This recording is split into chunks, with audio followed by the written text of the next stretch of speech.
Welcome to CMO Confidential, the podcast that takes you inside the drama, decisions, and choices that go with being the head of marketing. Hosted by five-time CMO Mike Linton. Welcome, marketers, advertisers, and those who love them to Chief Marketing Officer Confidential. CMO Confidential is a program that takes you inside the drama, the decisions, and the politics that go with being the head of marketing at any company in what is one of the most scrutinized jobs in the executive suite. I'm Mike Linton, the former Chief Marketing Officer of Best Buy, eBay, Farmers Insurance, and Ancestry.com. I'm here today with my guest, Jon Miller. Today's topic: the Gumball machine is broken, rethinking B2B marketing. Now, Jon is the co-founder and former CMO of Marketo, founder and former CEO of Engagio, former CMO of Demandbase, and a board member of several startups. Notice there's a lot of things he did there that end in O. I don't know what that has to do with the show, but it just occurs. He is currently working on a new venture, which is in stealth mode, and he is also a fearless prognosticator, publishing a yearly list of B2B predictions, which we will talk about during the show. Welcome, Jon. Awesome. Great to talk to you today. All right, Jon, let's start with this concept of the Gumball machine for B2B. Tell our listeners, what is the Gumball machine and why is it broken? Yeah, I mean, I think it's a metaphor for what I just call the playbook, the marketing playbook we've been following for years. And I am somewhat responsible for helping to promote that old playbook. At Marketo, we went around and we said, this is how you do marketing. You use content to generate leads. You capture them and then you nurture them with emails. You score them and you pass them to an SDR at the right time. You have other SDRs that are doing outbounding, to reach out. And SDR, just we don't have half our show is B2B, the other half not B2B. SDR is sales development rep, right? Yeah. Kind of a junior salesperson that's gonna, try to bring the human part to the whole system. And everything about this playbook was meant to be highly measurable, highly quantitative. I would even go to people and say, the way you should set your marketing budget is you should calculate that, well, I need this much pipeline, which means I need this many opportunities, which means I'm going to need this many leads, which means I need to run this many marketing programs. And literally kind of do that backwards math. And that's the origin of where the whole thing starts to fall apart. Because, go ahead. It starts to make you think of marketing being like a gumball machine where I can just put my quarter in and get my gumball out. I can run my campaign and I can get a buyer. And that's not how things work. Right. But this basically also assumed that it's marketing qualified leads, MQLs, right? That came out of this thing for B2B marketers.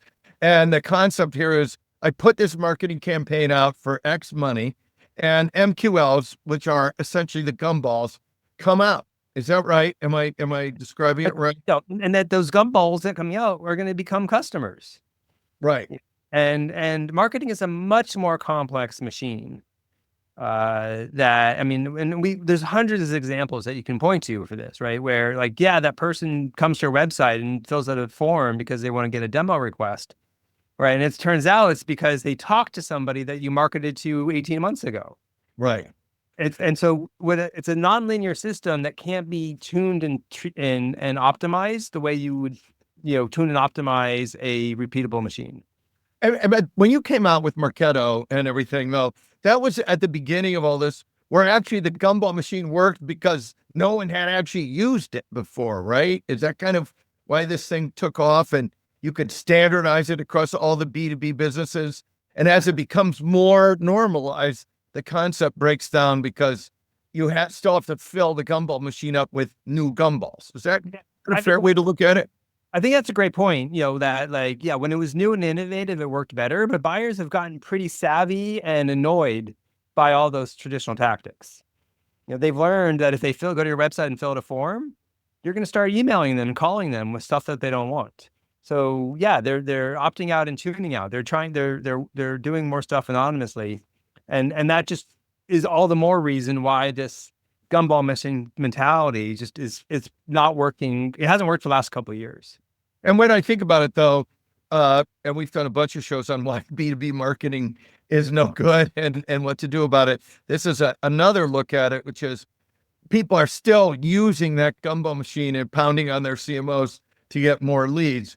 But you're saying they're not going to happen because the leads are a lot more savvy now. The marketplace is a lot more mature. And you also say you think AI is going to accelerate the decline of B2B marketing as well. Yeah, well, I mean, think about it, like a lot of people already have like Google promotions tabs in their inbox, right? That's a version of AI deciding which emails go in your primary inbox and which ones go to promotions, right? But I also have Gemini now in my Google inbox. Gemini can read my emails. It can summarize them. It can synthesize them. We're not so far away from me just getting a digest that says, here are the emails you got today. Here are you can ignore these 17. These 5 you need to pay attention to, and I've already drafted your reply, right? That's like what we're also seeing on websites today with zero-click search. Yeah. Where people do a Google search, they don't even have to come to my website anymore to get their answers. So AI is disintermediating our search. It's disintermediating our email. Those old tactics that we were doing before, aren't going to work in the age of AI. We need a new playbook. Yeah, and we'll talk about the playbook in a minute. I want to kind of tie this up a little bit on why the Gumball machine is broken. Yep. We also did a show called Your Next Best Customer May Be an AI Bot, in which case we talked about customers aren't going to come to your website. You've got to be out there to be found, and you have to be doing good. But you're saying a lot of B2B is still stuck in the old way of doing things, and AI is going to even make that harder on marketers now. Yeah, I mean, any B2B CMO listening on this call, I would be willing to bet has had a tough few years, right? And unless they're at some like outlier company, right, where they are probably not making the pipeline goals. I can almost guarantee you they had some meeting where the CFO came to them and they said, all right, well, we need to grow 25% next year, but the win rates are down. So you got to generate 35% more pipeline. Oh, but your budget's going to be flat. And the CMO is probably looking at that and saying, I didn't even make my pipeline goals this year. Yeah. Right. And that somehow you think it's going to be different next year because I'm going to work just a little harder. No, it's doesn't work that way. We need a fundamental rethink about how are we trying to generate our pipeline and our revenue, which is going to start from a recognition of some of these things we talked about. Marketing is a complex machine. It is not a linear machine that can just be gumball in, leads out, right? Which we'll get into. That means thinking about longer term investments like brand. AI is going to disintermediate our traditional tactics, which means we need to start thinking about things that AI can't disintermediate, like relationships and experiences, right? Like we got to evolve how we're thinking about this because what's undeniable is it's not working. I like that. I think that's a good pivot to the next question, which is, when I look through your predictions and read some of your stuff, one of the things you said is the future is going to go to those who do right by the customer. Tell us what you mean by that in B2B.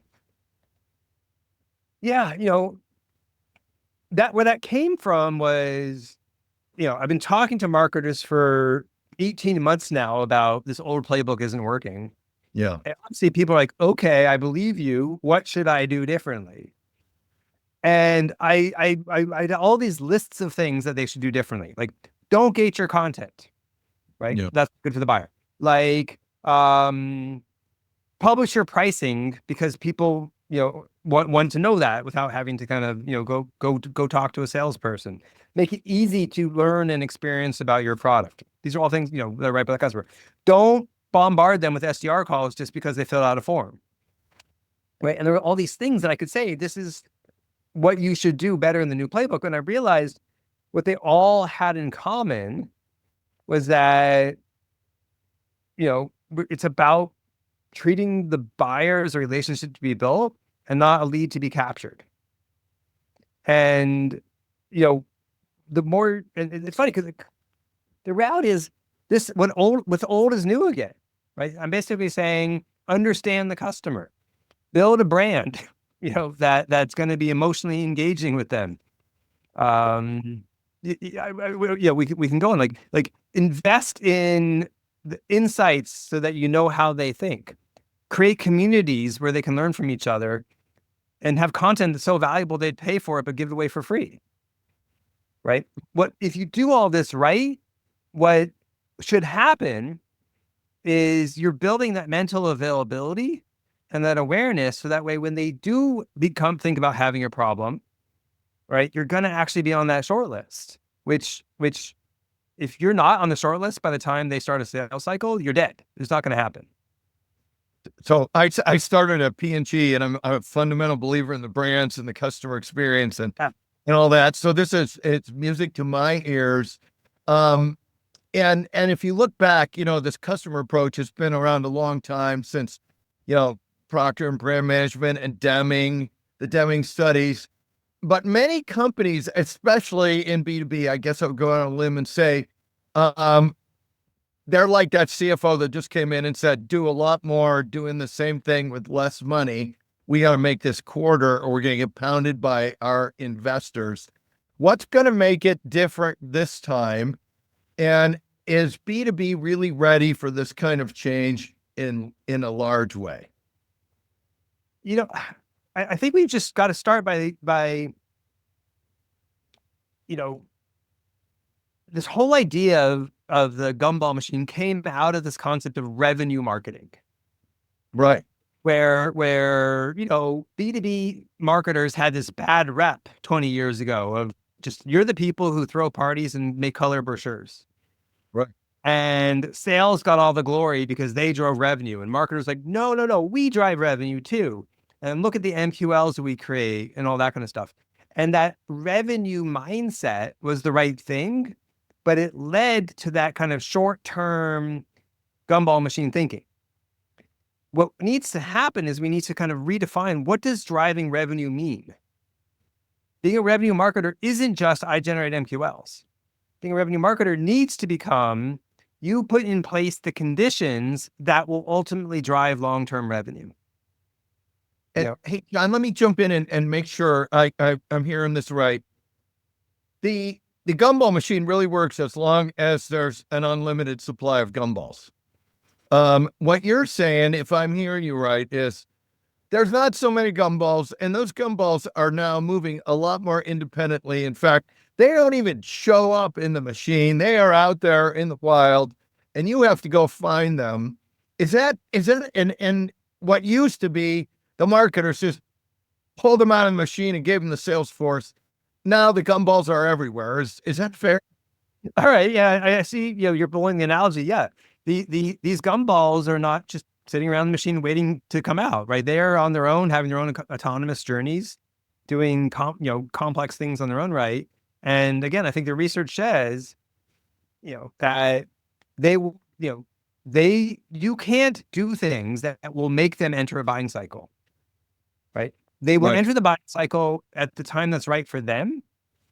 But if you're not on the short list, 80% of the time, they've already picked the winner by the time they've done that, right? So you've got to think about your marketing not as being demand creation or demand generation, because you can't really generate demand, but you have to build that awareness, and then be ready to be mentally available when they're there, right? Which again, this from P&G. This is not rocket science. No, but this is a big deal though, because you have to build a relationship with all these gumballs out there in space.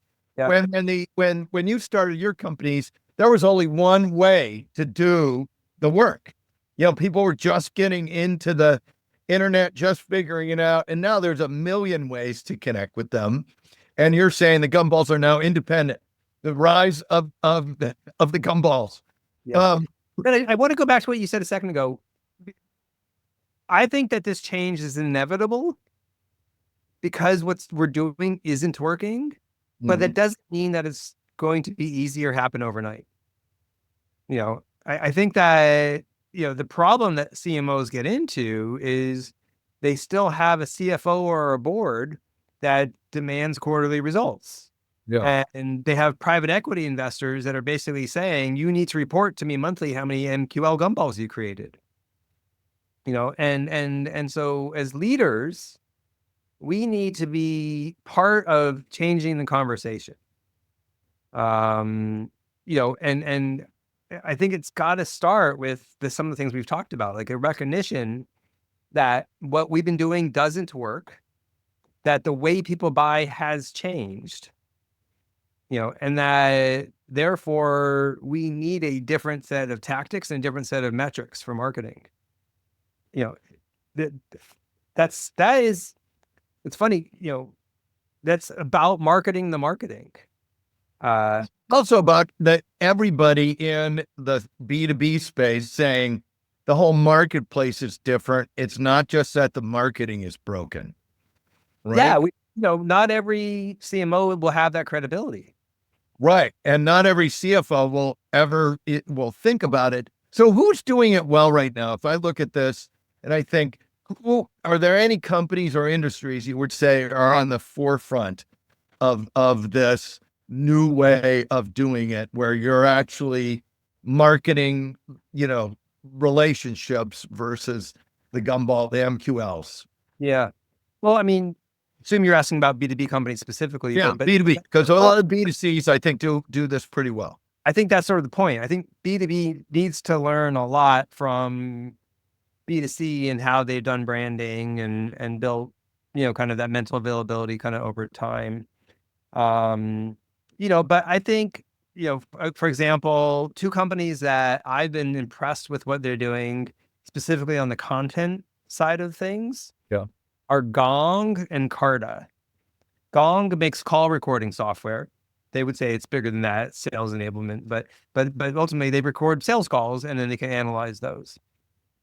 And you use it for training and coaching and other use cases for Gong. But one of the things that they do is they now have, literally millions of calls recorded and an understanding of how those calls led to outcomes like deals. And then they create these reports by analyzing that proprietary data.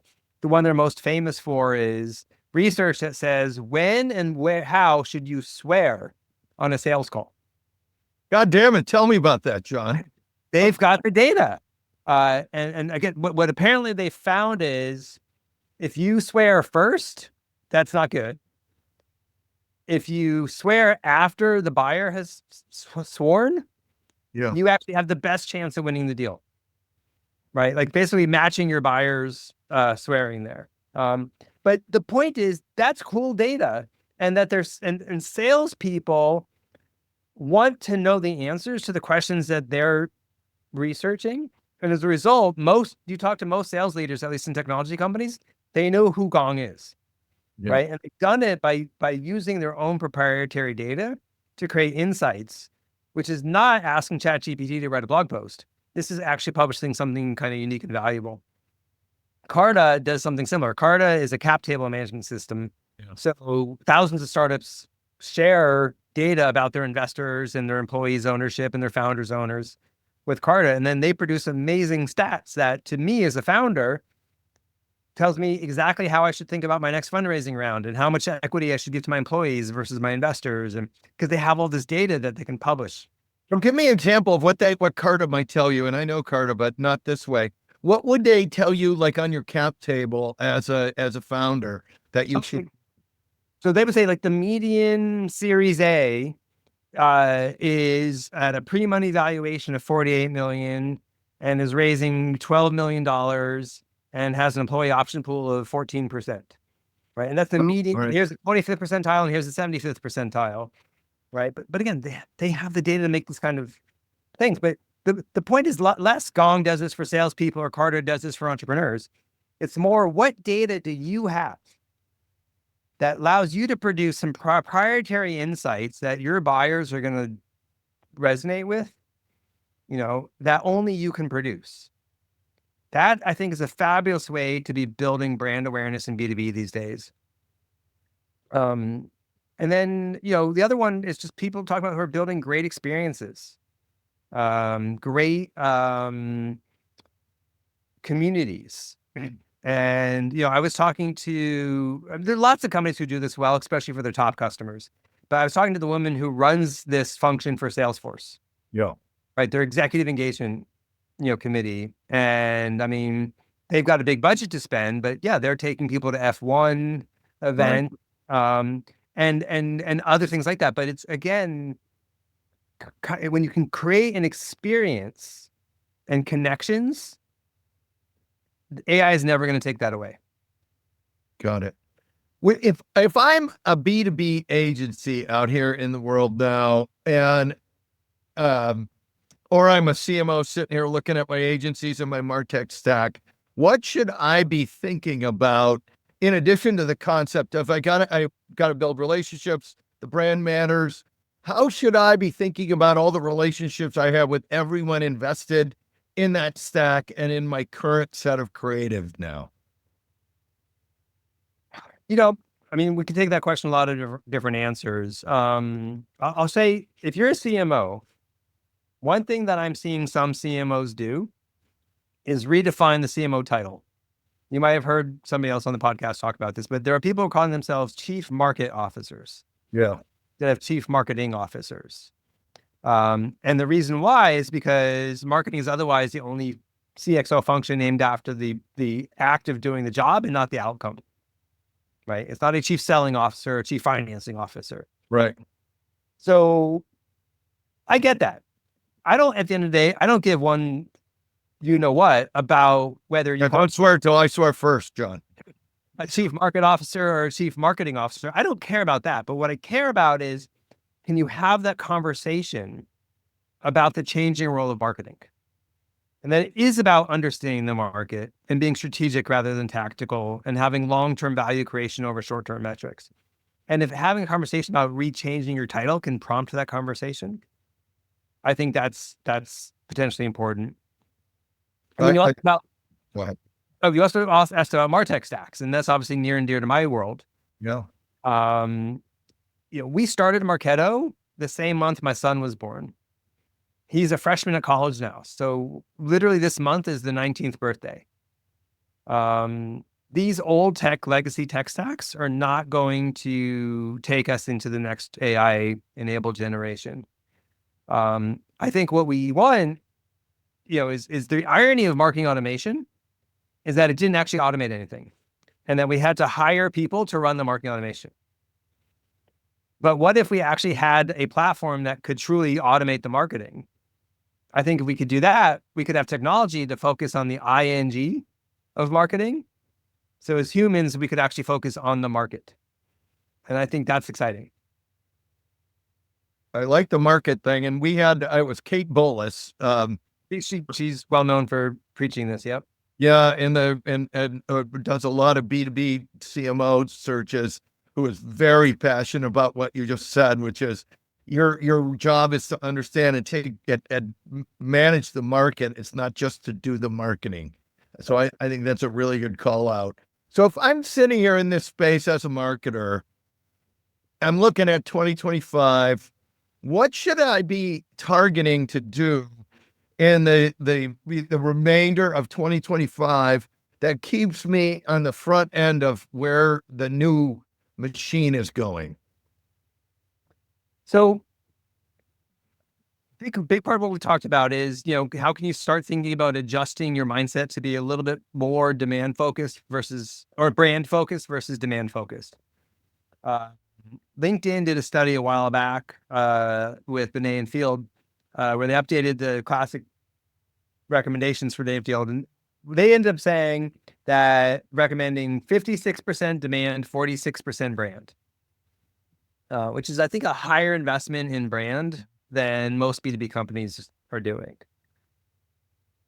That causes stress and agita for a lot of people I talk to, right? Because well, how do I make that measurable, and all that kind of thing.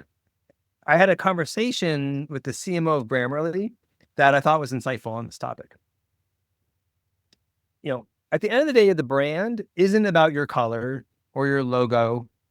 The brand should be, what is that set of feelings that you want your target buyers to feel about you? Yeah. And it ideally is one or two words. It's something very simple that you just kind of need to inject into their consciousness. For Grammarly, she's very clear on what that is, because most people think of Grammarly, at least I did, as like the tool that their kids use to kind of check, their school papers. Yeah. But what they want to be is they want to be an enterprise AI content solution. And so she knows what her job is, right? Is how do I get more of the people I care about to think of Grammarly the way I want them to think about Grammarly? Yeah. So she then said, I'm going to spend one less trade show than I would have otherwise done this year. I'm going to take the money that I would have spent on that trade show and use it to do a more traditional brand tracking study, right? Yeah. How much my audience thinks about me the right way. And then she can track that over time. And she can say at the end of the year, how did we move the needle on this number one thing that we all said is the number one thing that matters?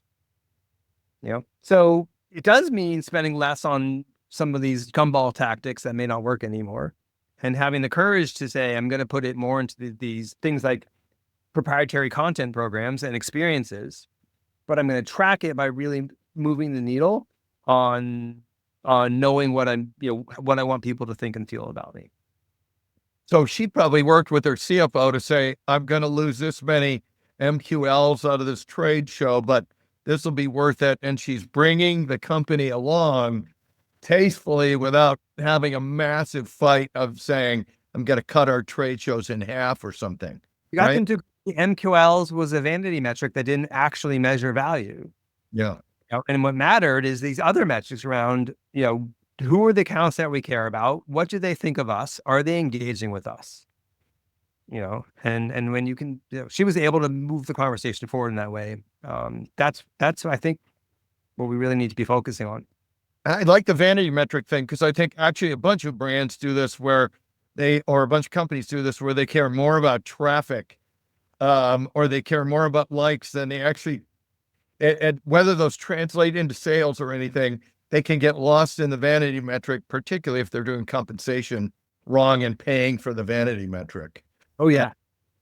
So I think that's good. Let's talk about your predictions, because every year you make a bunch of predictions. And we haven't touched on your predictions for 2025, or maybe we have in some of this discussion. What predictions do you want to put out there for our listeners? Yeah, well, good news, we've hit a bunch of the big ideas, right? We've talked about breaking free from the gumball machine, reframing marketing's role in revenue, balancing the budget towards brand, as well as how AI is going to change buying by disintermediating our marketing, and therefore our need to focus on things like experiences and relationships. What we did, the one other set of things that we didn't really talk as much about, I think, is AI agents. And that I think it's tough for us humans to really understand just all the changes that are going to be coming here. But for example, I think marketing operations is a function that exists in most B2B companies. And I love marketing operations people, but the reality is they're often a bottleneck on what we want to do. Like, oh, I want to do more. Oh, but we only have so much capacity. Right. There will be marketing operations agents that, literally you can be in Asana and create a task and assign the task to the agent, and the agent will go build the campaign for you, and build your landing page for you, or whatever the things are, or, clean this list of data. That's going to be pretty profound, right? As we start seeing these agents take on tasks, and I think free us from the bottlenecks so that we can do more things. We're already seeing agents on the sales side. I frankly think most of them aren't very good, but there's this big rise of AI SDRs, where I think a lot of companies are using these AI SDRs today for outbound prospecting, which I think unfortunately ends up just being more spam. But I think there are interesting use cases for these sales agents, especially on the inbound side, right? So, if you want to see a demo, right, what should you really have to fill out a form, wait for an SDR to call you, schedule a meeting, do a discovery call, and then finally you can get a demo, right? 3 weeks later, somebody's going to come along with an AI agent that can just give you your personalized demo right then and right there. And if you can do that, your competitors 3 weeks later, who do you think is going to win? Right. Well, so you're saying the agentic AI will just compress the entire timeline for someone that really wants to look at a demo or something, right? I think when somebody's ready to raise their hand in the buying cycle, they don't want to Wait. ready, Yeah. So anyway, you already, I think, talked a little bit earlier about in earlier episodes around agents. So we're going to have to start marketing to agents. We're going to start talking about, agent qualified leads or whatever the name's going to be.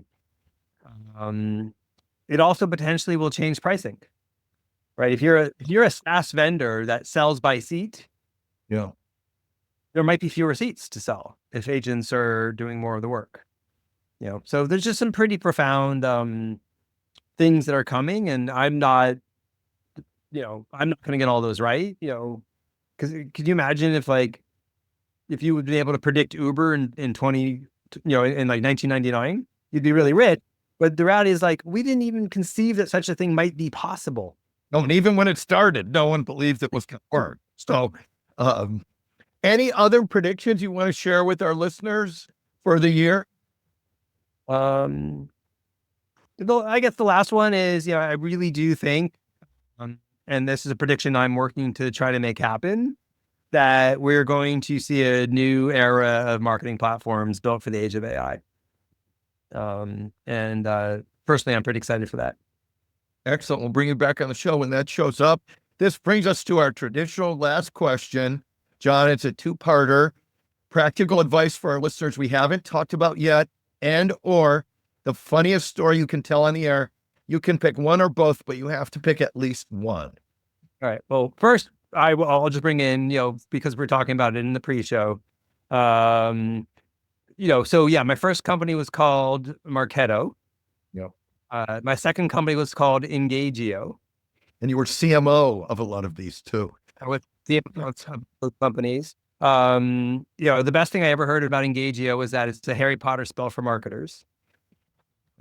When I was trying to find a new name for this new company that I'm doing, the name I originally came up with was going to be Conducto, because it's kind of like an orchestra conductor orchestrating all the interactions, right? And then I'd have Marketo, Engagio, and Conducto. But my wife convinced me that Conducta sounded better than Conducto. All right. So I bought the URL conducta.com. But there's a company that I've been friendly with. I've known their CEO for a long time, a company in the SEO space called Conductor. And out of a courtesy, I decided to call the CEO and just say, hey, I'm starting a new company called, and I just want to give you a heads up. And he's like, oh, no problem. Let's talk. Hey, I'm getting in the elevator. So talk to me while I'm going. And right as he's getting in the elevator, I say, yeah, so the company's going to be called Conducta. But what I didn't think about the fact is that this guy's from New York. And how does a New Yorker, the head of Conductor, what does he call his company? Right? Like Conducta. No, you're Conductor. I'm Conducta. Anyway, he didn't like that. So needless to say, Conducta is not the name of my new company. And the new company, I'm not going to reveal the name of yet, but is not a 3-syllable word ending in a vowel. Okay. Very good. All right. Well, thank you, Jon. And thanks to everyone for listening to CMO Confidential. Look for more of our shows on Spotify, Apple, YouTube, and the I Hear Everything network, which include Why is B2B Marketing So Bad and What to Do About It? Parts 1 and 2. is your next best customer an AI bot? The Warby Parker case, I can see clearly now with my CLTV glasses on, and it's a bird, it's a plane. Holy shit, it's AI, parts 1 and 2. Hey, all you marketers, stay safe out there. This is Mike Linton signing off for CMO Confidential.